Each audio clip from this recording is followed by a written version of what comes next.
So whether you're just getting started with your property management journey or you've been doing this for a while, you may be asking yourself whether it currently makes sense for you to use a property manager instead of you doing all of the chores that come around with managing rental property. I'm going to give you a few things for you to consider, the pros and the cons, the good and the bad, so that you can make an informed decision, because in a word, my answer to this question would be, I don't know.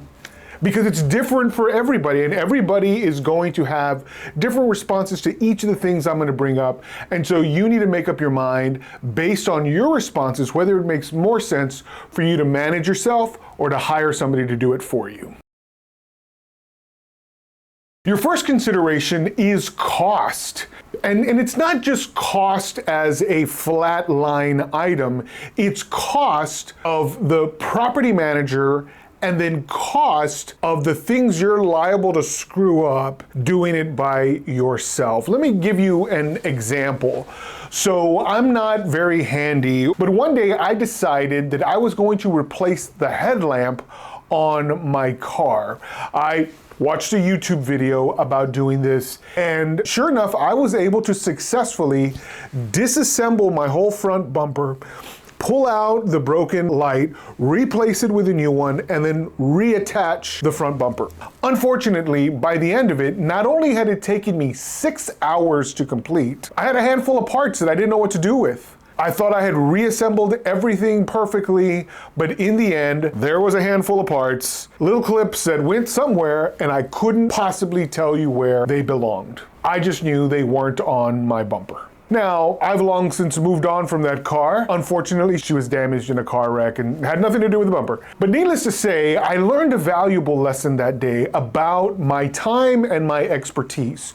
The question for me was, did it make sense to pay somebody else to do this work for me? And the actual answer was, yeah, it actually made more sense. While I may have saved some money on the labor costs, if I had taken those same 6 hours and simply just done some attorney work that day, I would have made out much better having done that work and then giving the job to someone who was much better at assembling front bumpers, because I clearly wasn't. Someone who day in and day out does a job is going to have a level of expertise that you simply don't.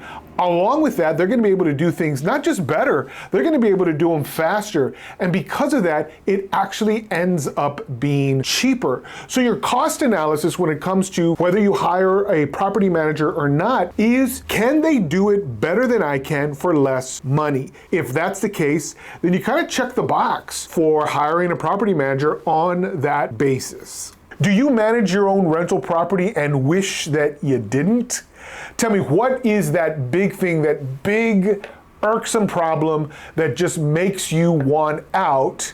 Share it below so the rest of us can benefit from your experience. Now, there are certain instances when a landlord probably shouldn't self-manage, and generally it comes when you are absolutely and prohibitively remote. You might have rental property in a different county, but if it's a 30-minute drive, it's likely not going to be an issue. However, if it's a 4-hour drive or an entirely different country, there's not a whole lot you can do, particularly in an emergency situation, to address the needs of your tenant. So that just doesn't make sense. Even if you've never had problems before, I can guarantee you stuff's going to come up. Among some of the easy stuff is just how difficult it is for you to come and inspect the property during the tenancy. If you're so remote that visiting the property ain't easy, you're likely going to set yourself up for losses down the way. So certainly your distance away from a property might encourage you to hire somebody who could, at a moment's notice, be quickly on the property to remedy emergencies, but also to conduct inspections. You don't want to have to be left in a position where you can't inspect on some kind of regular basis simply because you live too far away from the property. Don't put your property at risk based on your distance. Understand this is probably a situation where it helps to have someone in place to do these tasks for you. Now there's work that you have to do that at first glance doesn't seem like something you couldn't otherwise handle. Let's assume that distance is not your issue, but experience is, and you've never had to hire a painter or a flooring guy or someone who hangs sheetrock. If you've never done these things, you're probably not going to be aware of what a good price is for these things. You're probably not going to be aware who already does excellent work, whereas a property manager has probably done this a dozen times in the past because they've represented dozens and dozens of other landlords with similar needs. And when somebody already has a list of good contractors, that's something that itself has extreme value. Now, here's the flip side of it. You may be good at all of those things. And if that's the case, and you can trust yourself to get all of those jobs done, then why pay somebody else to do that work for you? And so in this sense, by you having the expertise and the willingness and the time to get these things done, you don't have to rely on somebody else.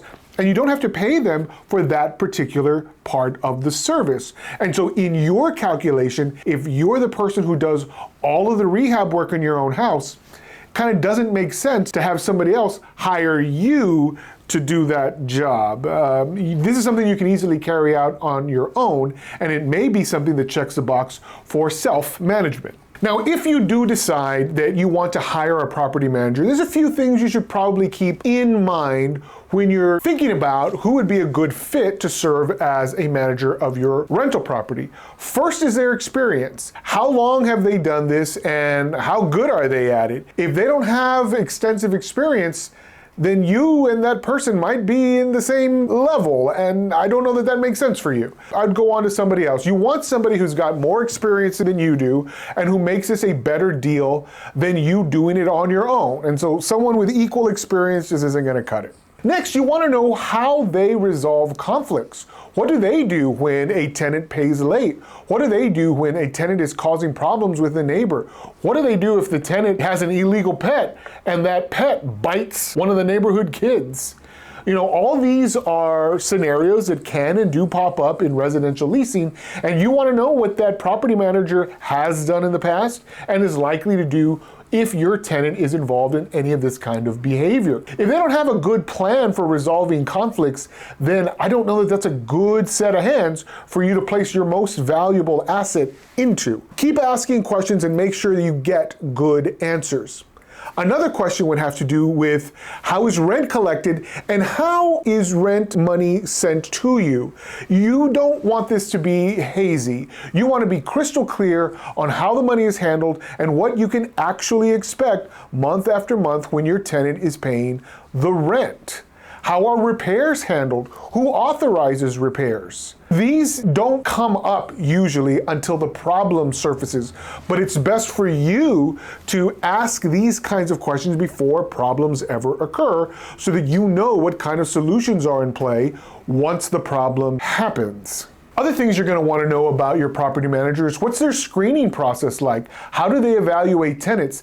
Because it's not enough that they put a warm body in your rental property if that warm body is going to cause a whole lot of trouble. So you want to know what their screening process is and how this person eliminates potential bad tenants from ever taking possession of your property. How do they present the property when it goes on the market? How do they preserve the condition of the property so that you can establish potentially in the future the damages that are caused during a given tenancy? Does that property manager go and restore the property to a certain level that is to your liking and then ultimately preserve a record of what that condition is so that they can show you once the tenant surrenders possession at the end what the difference is? If it's pretty much the same, great tenant, no problem. But if it's drastically different, you want to be able to prove that in the event that court intervention is needed, or at the very least, that some claim is needed to deduct amounts from a tenant's security deposit. Hiring a property manager is a big decision, but you need to ask questions from the very beginning that put you in a position to make an educated choice.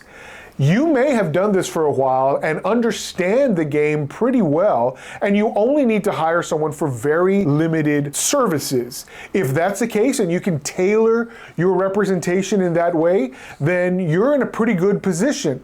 If you're doing all your own repairs and you authorize all of your own repairs, and you really just need somebody locally who is there in the event of an emergency or to answer questions or to conduct inspections, make sure that your agreement with the property manager reflects the limited scope of their services. If you, however, are completely in the dark and have absolutely no idea what good property management looks like, before you ever consider hiring a good property manager, I would consult with other landlords who have done this very thing for years and years and years. In fact, get suggestions from other landlords who have used good property management companies in the past, and unfortunately who have had bad experiences with bad property managers, because they are out there. Have you had a terrible experience with a bad property manager? If so, add that to the comments, because that's something important that landlords need to hear.